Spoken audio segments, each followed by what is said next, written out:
Seguimos con el problema sinóptico.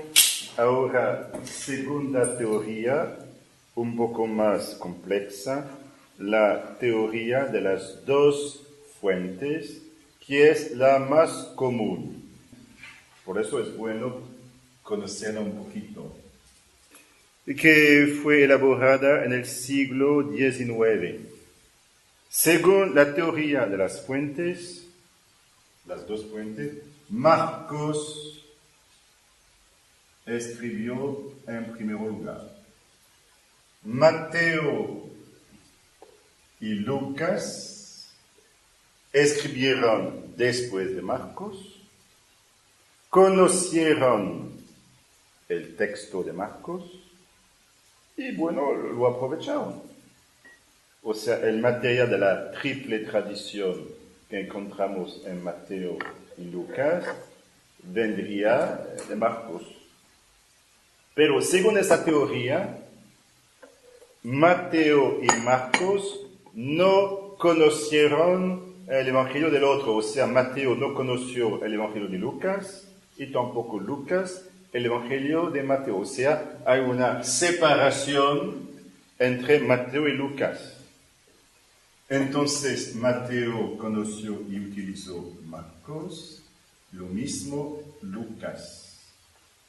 Pero Mateo y Lucas utilizaron una segunda fuente, teoría de las dos fuentes.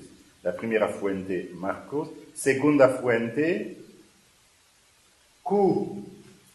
Q viene del alemán Quelle, o sea, fuente. Es la abreviación de Quelle en alemán, que significa fuente. Q es un documento hipotético. Y el sueño de muchos exegetas es, si podríamos descubrir un manuscrito de Q, por favor. Pero no. Lo que, bueno, no es una prueba contra Q, pero es un poco una fraqueza, un punto delicado de la teoría. Q es una hipótesis. Q sería una fuente diferente de Marcos. ¿Cuál sería el contenido de Q? Fundamentalmente sería palabras de Jesús. A veces se llama Q la fuente de los logia en griego, palabras. Fuente de las palabras de Jesús. Porque es verdad que tenemos pocos discursos de Jesús en Marcos, mucho más en Mateo y Lucas. Entonces la teoría sería que Mateo y Lucas aprovecharon Marcos de un lado y Q del otro lado. Y después cada uno también tuvo sus tradiciones propias. Material propio de Mateo, los magos en la Epifanía, por ejemplo. Y material específico de Lucas, el Evangelio de la infancia de Lucas. Es el esquema de la teoría de las dos fuentes. De nuevo, es la explicación más común hoy en día. Por eso, si ustedes encuentran la palabra Q, teoría de las dos fuentes. Q, la hipotética fuente de las palabras de Jesús. Esta teoría tiene el mérito de la simplicidad, aunque sea más compleja que la de Griesbach, pero tiene también fraquezas. O sea, no consigue explicar todo. Por ejemplo, hay mucho material de Marcos que no está en Lucas. Por ejemplo, la enseñanza de Jesús contra el adulterio. Si alguien repudia a su mujer, etc. Está en Mateo, está en Marcos, porque no está en Lucas. Si fuera un caso único, bueno, tal vez una excepción, pero hay por lo menos 34 casos semejantes. ¿Cómo explicar que Lucas hubiera descartado este material como si no fuera interesante para él? Es un poco difícil. Segunda debilidad, flaqueza, es una cosa que se ve en el texto griego, mucho menos en una traducción. En muchísimos casos, más de 100. El texto, en la triple tradición, entonces para una historia común a los tres, el texto griego de Mateo y de Lucas es idéntico, diferente del texto de Marcos. Y la teoría dice, Mateo y Lucas no conocieran sus evangelios entonces. Mateo no conoce el evangelio de Lucas y tampoco Lucas el evangelio de Mateo. Entonces, ¿cómo se pusieron de acuerdo tantas veces para corregir el texto de Marcos en la misma dirección, por favor? Si tuviéramos solo un caso o alguno, bueno, puede ser el acaso. Pero hay tantos casos, más de 100. ¿Cómo explicar que se pusieron de acuerdo para corregir el texto de Marcos en la misma dirección? La teoría de las dos fuentes no explica este fenómeno. Otro fenómeno literario, el fenómeno de confluencia. Voy a tomar un ejemplo. Mateo 8:16. Jesús está en Cafarnaúm, predicó en la sinagoga, curó a muchos dolientes. Al atardecer, le trajeron muchos endemoniados, expulsó los espíritus con una palabra y curó a todos los enfermos.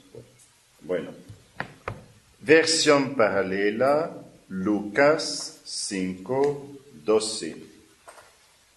No, Lucas 4:40. Sí, disculpen, Lucas, me equivoqué. Lucas, entonces, 4:40. A la puesta del sol, todos cuantos tienen enfermos de diversas dolencias se los llevaban, etc. Y Jesús los curaba.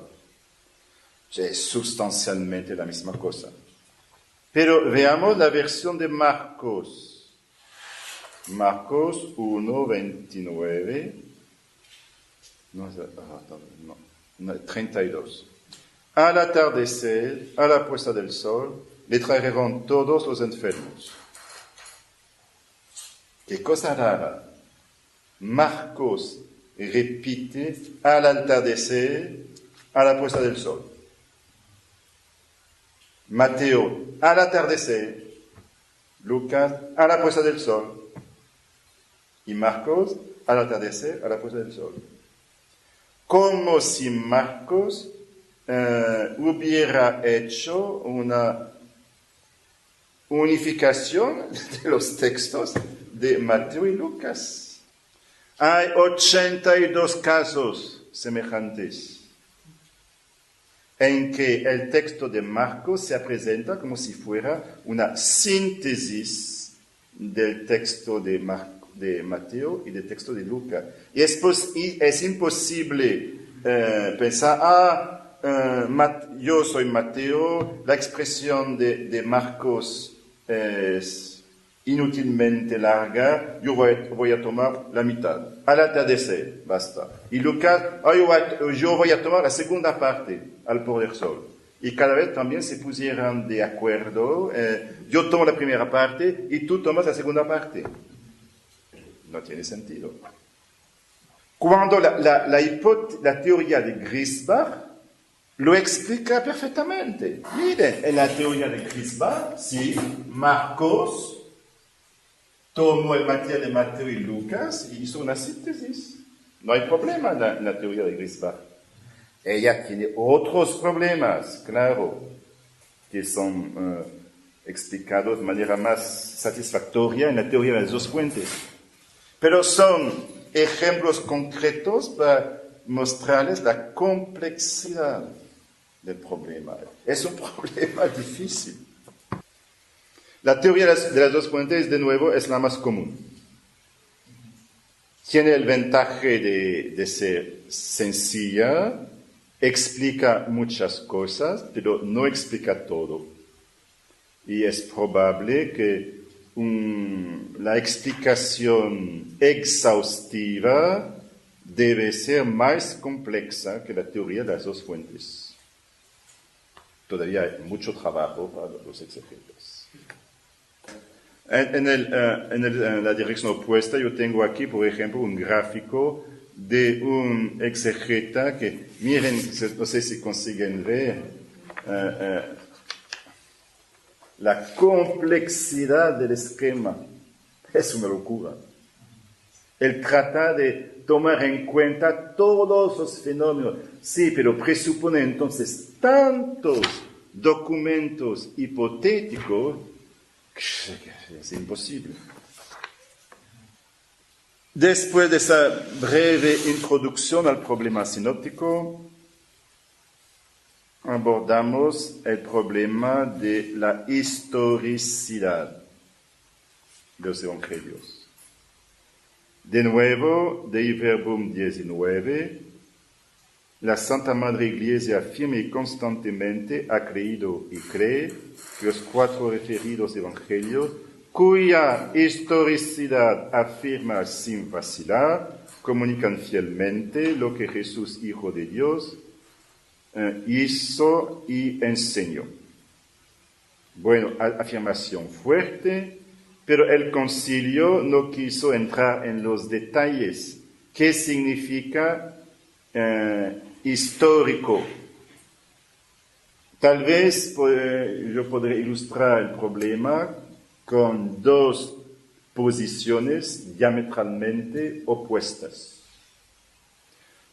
Primera posición, o sea, decir que debemos interpretar literalmente todo lo que encontramos en los evangelios y comprender que todo sucedió exactamente de esta manera. Vamos a tomar un ejemplo en la triple tradición. Entonces, un texto común a Mateo, Marcos y Lucas, la curación del ciego de Jericó. Voy a escribir las referencias. El ciego de Jericó, Mateo 20, 29 hasta 34, Marcos 10, 46, 52, Lucas 18, 35 hasta 43. 3 versiones. ¿Cuál es el problema aquí? Según Marcos y Lucas, Jesús curó a un ciego. Pero según Mateo, curó a 2. Bueno, ¿eran 1 solo o 2? Otro problema, ¿dónde sucedió la sanación? Ellos no están de acuerdo. Según Mateo y Marcos, Jesús salía de Jericó. Pero según Lucas, Jesús entraba a Jericó, o se acercaba a Jericó. Bueno, entonces, ¿cuándo sucedió? ¿Cuando Jesús entró en la ciudad o cuando Jesús salió de la ciudad? Bueno, primera posición sería, no hay ningún problema. Jesús encontró un ciego cuando estaba entrando en la ciudad, lo curó. Después, cuando salió de la ciudad, encontró a 2 otros ciegos, los curó. Mateo menciona los 2 y Marcos solo 1. Es un poco la explicación dada por San Agustín. Porque aquí yo tomo ese texto como ejemplo, pero hay muchas discordancias, claro.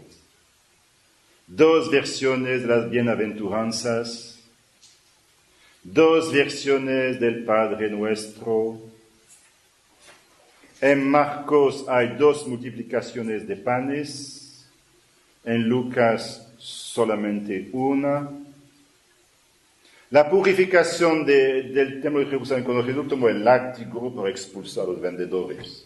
Según los sinópticos, sucedió al final de la vida apostólica de Jesús, poco tiempo antes de la pasión.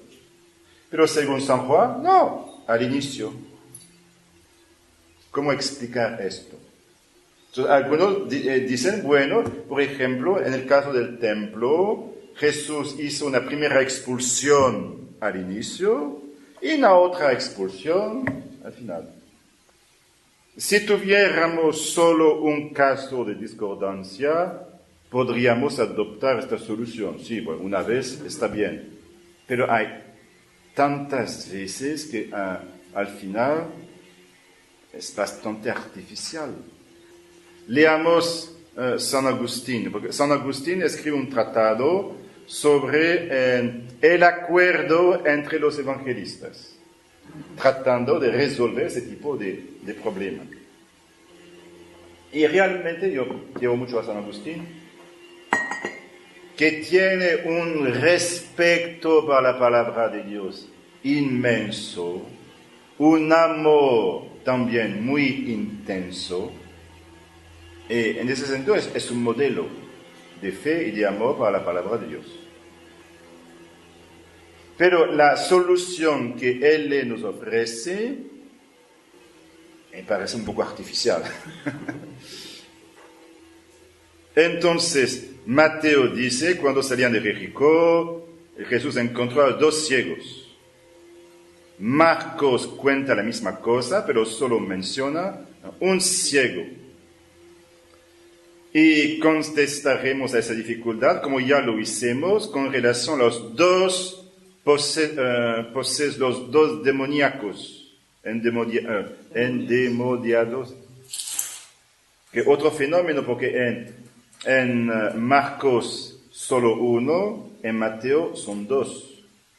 Solo San Agustín, entre esos 2 ciegos que aparecen, uno era muy conocido en la ciudad, toda la gente conocía su nombre, y por eso entonces Marcos menciona el nombre de su padre, Bartimeo, o sea, el hijo de Timeo. Bar significa hijo en aramaico. Sin ninguna duda, este Bartimeo era muy conocido por la gente y por eso Marcos lo designa por su nombre. Lucas cuenta un hecho semejante, pero debe ser un otro milagro, porque Lucas dice que sucedió cuando Jesús se acercaba a Jericó. Según el nombre de la ciudad Jericó y la semejanza tan grande entre las sanaciones, podríamos pensar que se tratará del mismo milagro, pero sería establecer una contradicción entre los evangelistas, ya que uno dice Jesús se acercaba de Jericó y los demás salían de Jericó. Y no podemos aceptar contradicciones entre los evangelios. Todo hijo fiel del evangelio sabrá fácilmente lo que tiene que creer, lo que es más conforme a la verdad. Y el que desea disputar deberá callarse, o por lo menos reflexionar. Bueno, de nuevo yo apruebo mucho el respeto de Agustín para la palabra de Dios, pero la explicación es artificial porque no podemos explicar todas las diferencias de esta manera. Una vez, tal vez, o algunas veces, tal vez, pero no el tiempo todo, por favor, sería bastante artificial. Solución opuesta. Algunos piensan que los evangelistas tuvieron una creatividad literaria maravillosa hasta el punto de haber creado historias lindas, llenas de enseñanza teológica, pero que no tienen fundamento histórico. Ejemplo, una cosa que yo he leído en un libro de un exegetas, un libro sobre los milagros del Evangelio. Y en total el libro era bastante bueno y yo lo aproveché. Pero en ese caso, el autor pensaba que la resurrección de Lázaro no podía ser histórica. ¿Por qué? El carácter raro de este milagro, tan extraño con la relación a la discreción de Jesús. El silencio total de los sinópticos, verdad que es una dificultad. ¿Y por qué Marcos, Mateo y Lucas no dijeron nada de Lázaro? Entonces son hechos y hay otros que invitan a considerar esta página como una construcción teológica enteramente elaborada para el evangelista, para las necesidades de su iglesia. Y hay que alegrarse. Congratulaciones, Juan, por haber imaginado una historia tan extraordinaria, tan linda. Pero el hecho nunca sucedió. Creación literaria de Juan. Y el autor justifica también su teoría del modo siguiente. ¿Cómo podríamos imaginar Jesús haciendo milagros contra la esperanza en la bienaventuranza? Quitar de la bienaventuranza a sus amigos muertos sería inverosímil, sería teológicamente falso. Porque la idea del autor es, Jesús creía que su amigo Lázaro estaba en el cielo. ¿Cómo imaginar que lo retiró del cielo para que volviera en la tierra? Es estúpido. Pero como este autor era un dominico, pero no aprendió en el catecismo que antes de la pasión de Jesús no había ningún hombre en el paraíso. Los niños lo aprenden, o lo aprendían, ahorita no sé, pero los niños lo aprenden. Lázaro no estaba en el paraíso, ¿no? Hay una cierta ingenuidad. Pero yo lo tomo como ilustración. Hay exegetas que nos dicen, hay cosas puramente ficticias en los evangelios, fruto de la imaginación del evangelista, qué linda creatividad literaria. Otro ejemplo, las bodas de Caná. Pensar que Jesús se preocupó por el vino. ¿Qué tiene sentido esa abundancia de vino? No, por favor. Y dicen lo mismo algunos con relación al Evangelio de la infancia. Sería también una elaboración literaria de los evangelistas. Bueno, la Iglesia hasta hoy no entró más en los detalles. ¿Qué significa los evangelios son históricos? No condenó a esos autores, por ejemplo. Yo creo que ambas posiciones no son satisfactorias. La posición de Agustín, por respetuosa que sea, no convence realmente porque es bastante artificial. Pero yo creo que la posición opuesta no respecta la enseñanza de la Iglesia de Verbum. ¿Cómo podríamos decir, los evangelios son históricos y hay todas esas cosas que nunca sucedieron, nunca, de cualquier modo? No, yo creo que no. Entonces, ¿qué posición entonces podríamos tomar? Yo personalmente, yo diría que podemos hablar de una historicidad sustancial, pero no necesariamente accidental. ¿Ya conoce la distinción entre sustancia y accidentes en filosofía? ¿No? Historicidad sustancial, regresemos a la historia de Bartimeo. Historicidad sustancial en este caso significa, en la región de Jericó, Jesús encontró a Bartimeo, ciego, y lo curó. Hubo un hecho histórico. Pero no necesariamente historicidad en los detalles accidentales, o sea, lugar, tiempo, modo. O sea, Jesús estaba entrando en Jericó o saliendo de Jericó, yo no sé. Y no importa tanto. No importa tanto. Lo importante, Jesús curó a un ciego en la área de Jericó. Eso sí. Pero fue exactamente cuándo, cómo, eso no tiene tanta importancia. Es lo que personalmente yo llamo de historicidad sustancial y que es compatible con diferencias en los detalles.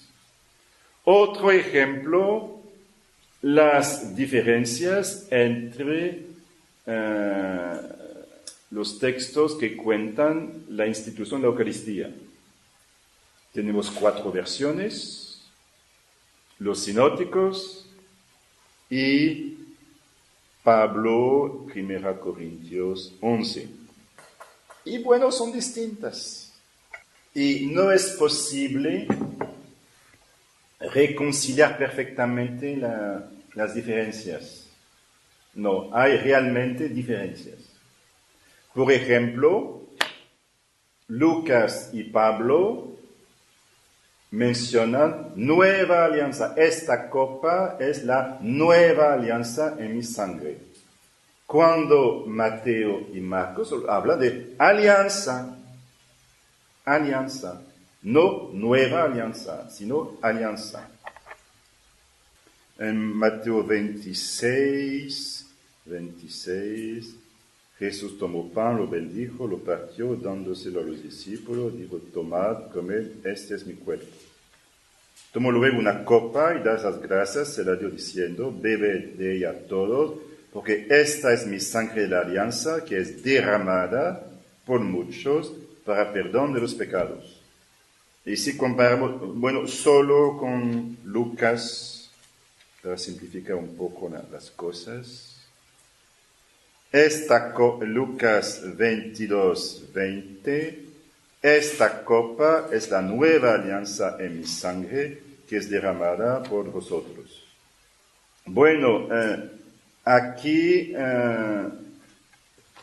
vamos a escuchar de nuevo a Joseph Ratzinger en Jesús de Nazaret, en el segundo tomo.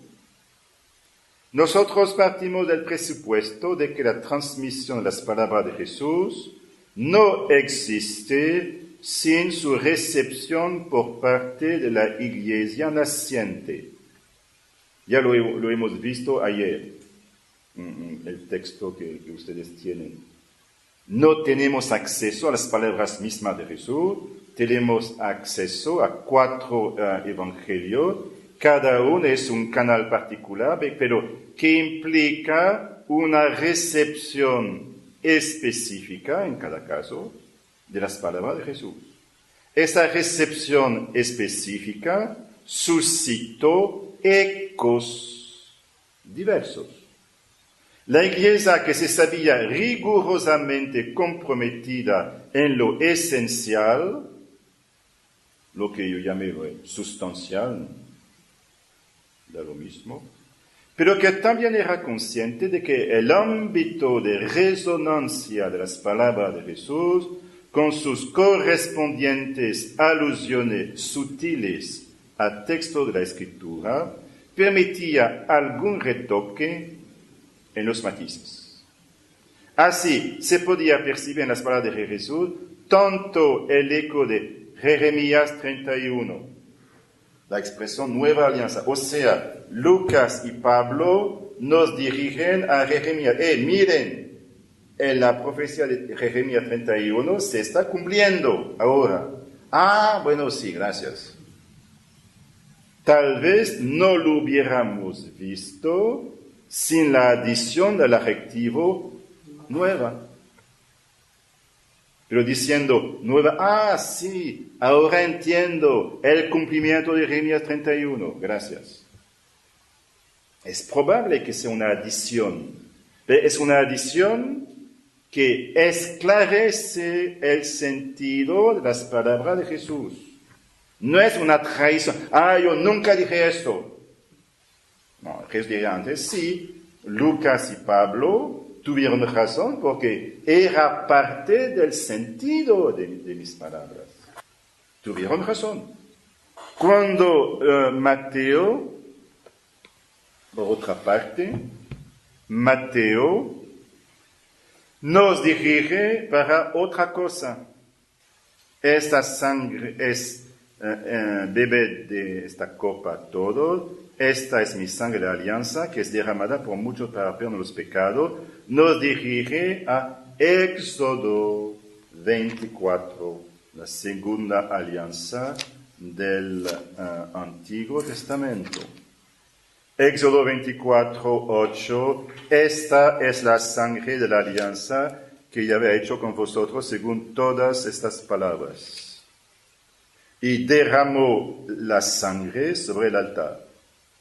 Entonces miren cómo la formulación de Mateo nos dirige para Éxodo 24.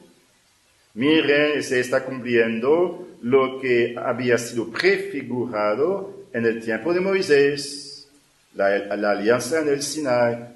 Sí, gracias. Cuando Lucas, miren, se está cumpliendo la profecía de Jeremías 31. Y hubiera sido imposible para nosotros ver ambas referencias con una sola formulación. Para pensar en Jeremías 31 era necesario nueva alianza. Pero nueva alianza no está en Éxodo 24. Entonces, las 4 formulaciones de la institución de la Eucaristía concordan en lo esencial, en lo sustancial. Antes de vivir su pasión, Jesús tomó pan y vino, dijo a los apóstoles, comed, tomad, etc., y que repitieran su gesto. Pero cada formulación, todas las formulaciones constituyen un espectro de resonancias que desarrollan el sentido casi infinito de las palabras de Jesús. Y por eso es una riqueza tener 4 formulaciones en lugar de 3, de una. Y se equivocarse, yo quiero saber, Jesús, cuáles fueron tus palabras históricas, por favor, porque yo temo que hayan distorsiones en los evangelios. No hay distorsiones, hay resonancias, hay desarrollamiento del sentido de las palabras de Jesús. Y me parece muy importante comprenderlo. Es más importante para nosotros tener ese espectro de resonancia de las palabras de Jesús que saber exactamente, pronunciaste ese adjetivo, nueva o no. La palabra de Dios no fue escrita para satisfacer la curiosidad, sino para nutrir la fe. Entonces, la posición que yo les propongo, yo veo que es más o menos la posición de Joseph Ratzinger, que no fue condenado por la Iglesia por haber escrito todo eso. Entonces, historicidad sustancial o esencial, pero a veces variación en los detalles por razón de una finalidad teológica, o sea, desarrollar de un modo particular una resonancia de las palabras de Jesús. Pero historicidad esencial o sustancial, yo creo que no es compatible con una pura creación que no tendría ningún fundamento histórico. Por lo menos es mi posición. El magisterio de la Iglesia no dijo nada hasta hoy, pero yo creo que dice, Cana nunca sucedió, la Epifanía con los magos nunca sucedió. Lo siento, pero no comprendo cómo ustedes pueden considerar que es compatible con Dei Verbum 19. ¿No tienen preguntas? Hasta ahora no tienen muchas preguntas. Lo que podría parecer preocupante. Bueno, se entendieron todo bien, pero los discípulos tenían miedo de preguntar a Jesús. Gloria al Padre, al Hijo y al Espíritu Santo. Como en el principio, ahora y siempre, por los siglos de